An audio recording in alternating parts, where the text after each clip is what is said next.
बार के सांसद, 2 बार के मंत्री और सुलेमान जी केरला से, राजकुमार सैनी कुरुक्षेत्र से, एक्स MLA, एक्स मंत्री, आज भाई दीपके जी के हौसले को और उनकी पूरी टीम को समर्थन देने के लिए हम 18 तारीख में भी लोकतंत्र सुरक्षा पार्टी के माध्यम से यहाँ पूरे लाल टोपी लगा करके फौज लेके आए थे और बिना टोपी से 20 तारीख में कम से कम 250 बच्चे मैंने अपनी यूनिवर्सिटी से, कुरुक्षेत्र से और यहाँ से भेजे। हम इसके ईंट से ईंट बजा देंगे इस सरकार की। जो सरकार निकम्मी है वो सरकार हर हालत में बदलनी है। ये सरकार के साथ हम जा रहे हैं। हमारी 27 पार्टियों का जो पूरी तरह से क्षेत्र में संगठन को बढ़ाएंगे, पुलिस अन्याय को बर्दाश्त नहीं करेंगे।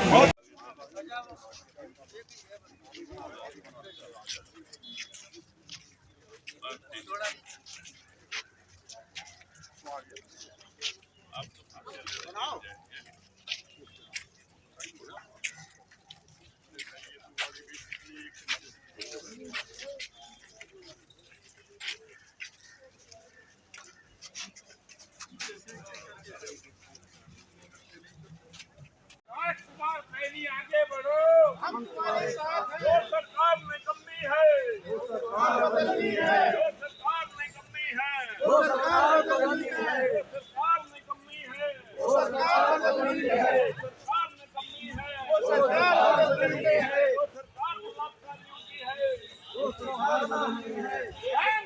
बंद करो, लोक प्रधान इस्तीफा दो, इस्तीफा दो, लोक प्रधान इस्तीफा दो।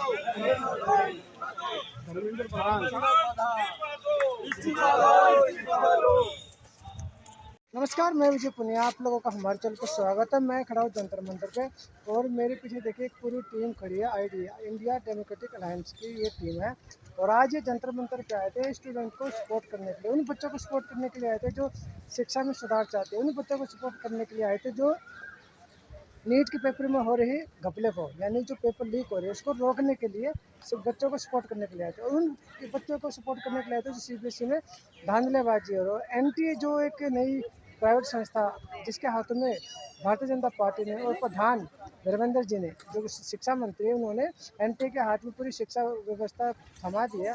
और NTA एक प्राइवेट संस्था जो कि हैदराबाद से में भी सुनने में आया कि हैदराबाद में भी उन्होंने घोटाला किया था, वहाँ से इनको निकाल दिया। लेकिन दिल्ली के अंदर पता नहीं इनको कैसे CBSE का टेंडर दे दिया।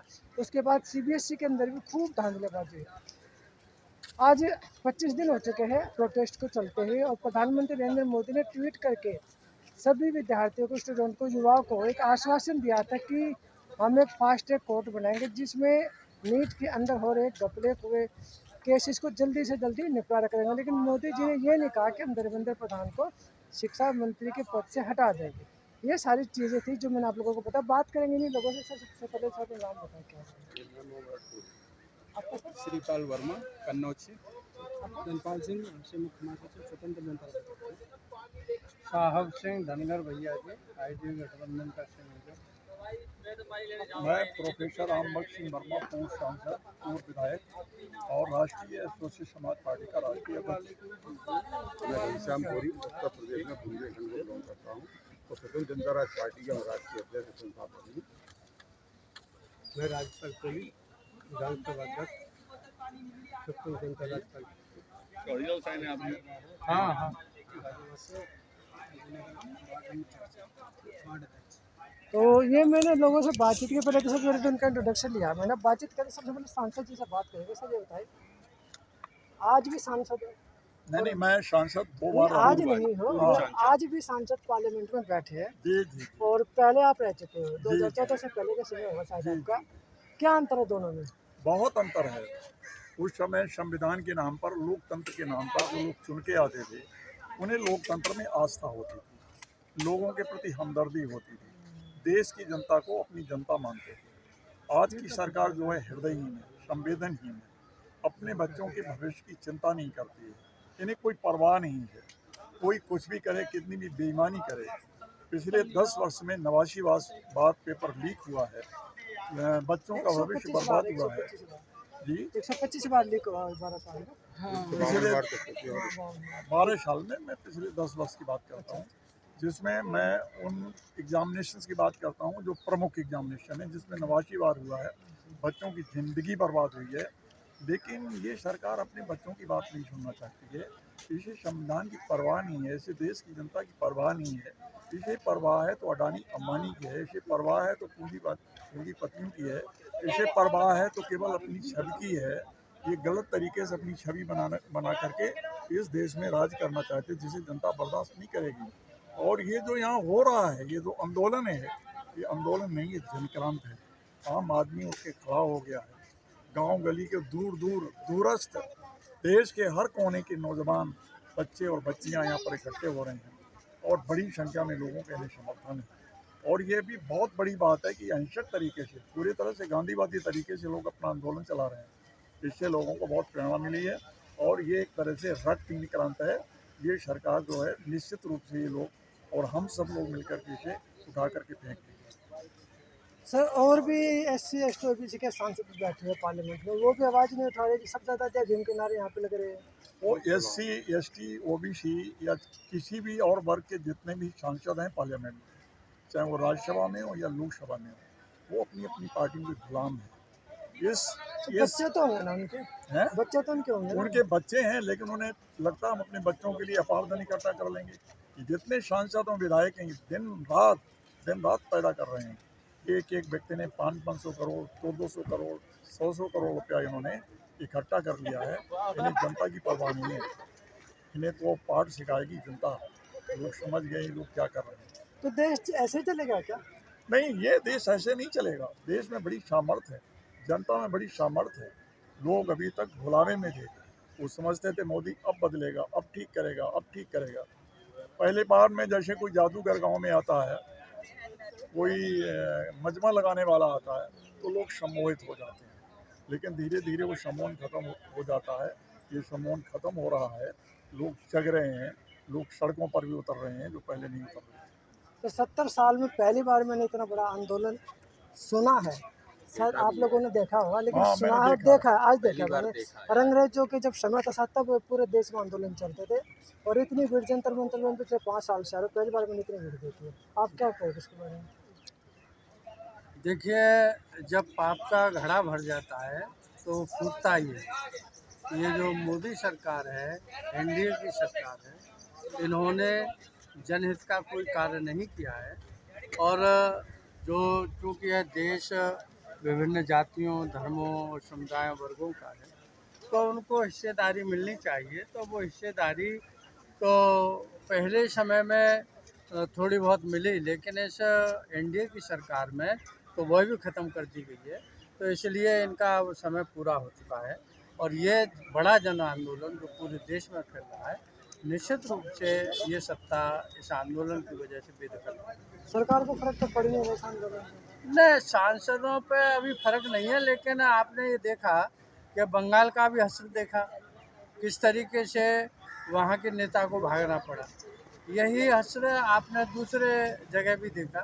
तो नेता को ये भागना पड़ेगा। और ये जो भाजपा के जो अब बहुत दादागिरी दिखा रहे हैं, तो जब जनता सड़कों पर होगी और पूरे देश में आंदोलन होगा, तो इनको अपनी कुर्सी छोड़ के भागना पड़ेगा और ये अपनी जान बचाने के लिए विदेशों में भागेंगे। बिहार के अंदर भी एक विधायक जो BJP का था, उनको स्टूडेंट ने पकड़ के पीटने की कोशिश की, उसके कपड़े भी फाड़ दिए। शुरुआत है, ये आंदोलन की शुरुआत है। और जिस तरीके से बिहार का आप बता रहे हो मुझे, ये तो बहुत छोटी घटना है।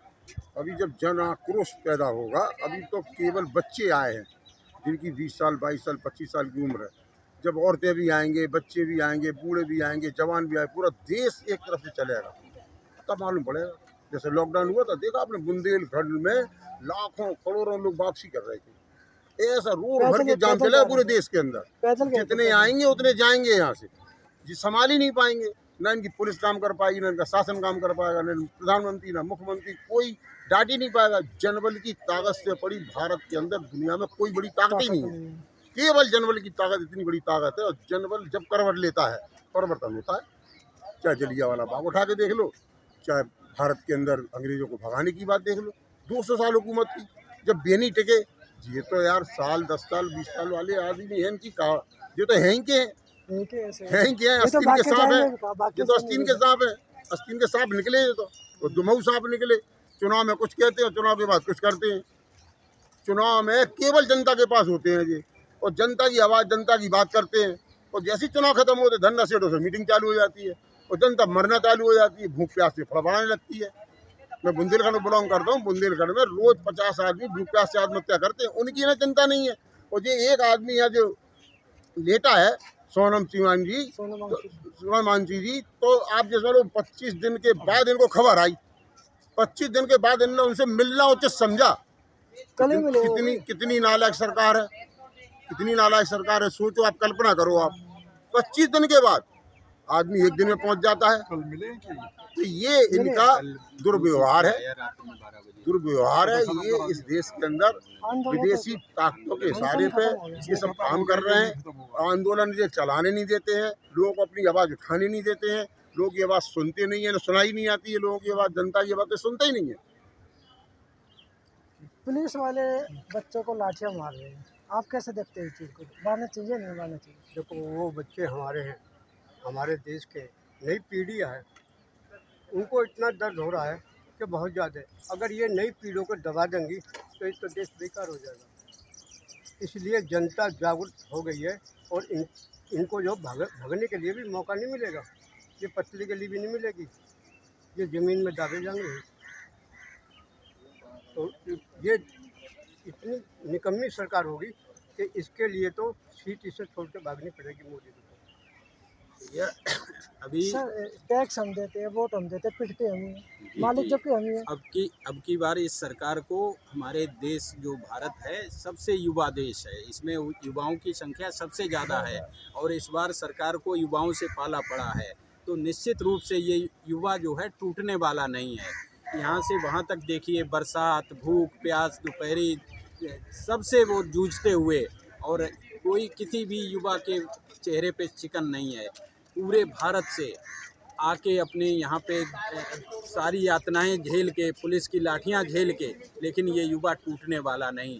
दिनों दिन इसका हौसला और बुलंद होता जा रहा है। तो निश्चित रूप से एक दिन सरकार को इनके आगे झुकना पड़ेगा, और झुकना भी चाहिए, क्योंकि ये हमारी युवा पीढ़ी का मामला है। कोई गलत राजनीति तो कर नहीं रहे, वो केवल और केवल शिक्षा में जो सुधार की आवश्यकता है उस पे ध्यान आकर्षित कर रहे। जो सोई हुई सरकार आज तक नहीं जो समझ पाई, उसके लिए ये युवा हमारा इस सरकार को रास्ता दिखाना चाह रहा है, लेकिन ये नहीं सुधरना चाह रहे हैं, तो उसको ये सुधार के रहेंगे। और ये तो छोटी बात, युवाओं ने अभी केवल धर्मेंद्र प्रधान जी का इस्तीफा मांगा है, और तो कुछ नहीं मांगा उन्होंने। सुधार की तो बाद में बात आएगी, लेकिन अब ये युवा पूर्ण रूप से जागृत हो चुका है, और निश्चित रूप से जब युवा जिस देश का अंगड़ाई लेता है, तो वहाँ पे परिवर्तन और क्रांति दोनों एक साथ आते हैं। सर सोनम वांगचुक ने तो जो अनशन था उसको ख़त्म कर दिया, भारतीय जनता पार्टी के नेताओं ने तोड़वा दिया। अब आंदोलन किस बात का चल रहा था? अब आंदोलन ये चल रहा है कि क्या गारंटी है कि नीट एग्ज़ाम में कोई धांधलेबाजी नहीं होगी, आईआईटी में क्या धांधलेबाजी नहीं होगी। ये आगे के लिए भी जो भी मुद्दे अब तैयार होंगे, ये जब तक धरना प्रदर्शन चलता ही रहेगा। और अभी अभिषेक दीप के बैठे हुए हैं, उनका सोनम वांगचुक जी का वो रात तोड़वा दिया उन्होंने, धरना और अनशन। तो आने अब यहाँ बैठ करके सारी योजनाएं बनेंगी, और सरकार को झुकना पड़ेगा, और सरकार को, मैं कह रहा हूँ धर्मेंद्र प्रधान को इस्तीफा देना ही होगा। उससे पहले ये यहाँ से जाने वाले नहीं हैं, ये आगे की रणनीति है। तो बाकी और जो रिजल्ट आएगा हम और आप सब देखेंगे। मोदी जी की बात पे भरोसा, जो उन्होंने भरोसा दिलाया युवाओं को। देखिए, मोदी जी ने जो बोला है, उन्होंने अपनी बात पे खरा नहीं उतरे हैं, और ये युवाओं को बहुत ही परेशानी हो रही है। धर्मेंद्र प्रधान जी को इस्तीफा देना ही चाहिए, बिल्कुल, मैं तो यही कहूँगा। तो ये थे तमाम लोग। अभी हम लोग, हमारा जो डेलीगेशन था, हम लोग जो यहाँ पर हैं 27 पार्टियों के लोग, उसमें हम 3 लोग अभी गए थे। अभिजीत जी से हमारी बात हुई मंच पे। हमारे साथ में राजकुमार सेन जी, हरियाणा के, जो वहाँ पर मंत्री रहे और यहाँ पर पार्लियामेंट के सदस्य रहे, और इंडियन नेशनल लीग के प्रोफेसर मोहम्मद सुलेमान जी थे, उनकी पार्टी केरल में सरकार में रही है, और मैं था। हम 3 लोग थे। ये बात तो बहुत साफ हो गई है कि ये मोदी जो इसका सबसे बड़ा हथियार था हिंदू मुसलमान, इस आंदोलन ने इस हिंदू मुसलमान को खत्म कर दिया। अब हिंदू मुसलमान नहीं, अब हिंदुस्तानी लोग हैं, जो हिंदुस्तान के लोग हैं, अब लड़ा करके सत्ता में नहीं आ पाएंगे, ये निश्चित हो गया है। और मैं आपको एक वीडियो भेजता हूँ, एक चित्र जो हमने उनके साथ लिया है, आप इस वीडियो में साथ में जोड़ दीजिए, ये आपसे हमारा अनुरोध है, ठीक है। तो ये थे तमाम अलग अलग पार्टियों के लोग जो यहाँ पे आए थे। इन्होंने हबीब दिक्के से मुलाकात भी की और उनका विश्वास भी दिलाया, उनका जोश भी बढ़ाया और तो अपने अपने बातें भी रखी है। तो मैं विजय पुनिया, मुझे दीजिए इजाज़त, धन्यवाद।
बहुत जरूरी है।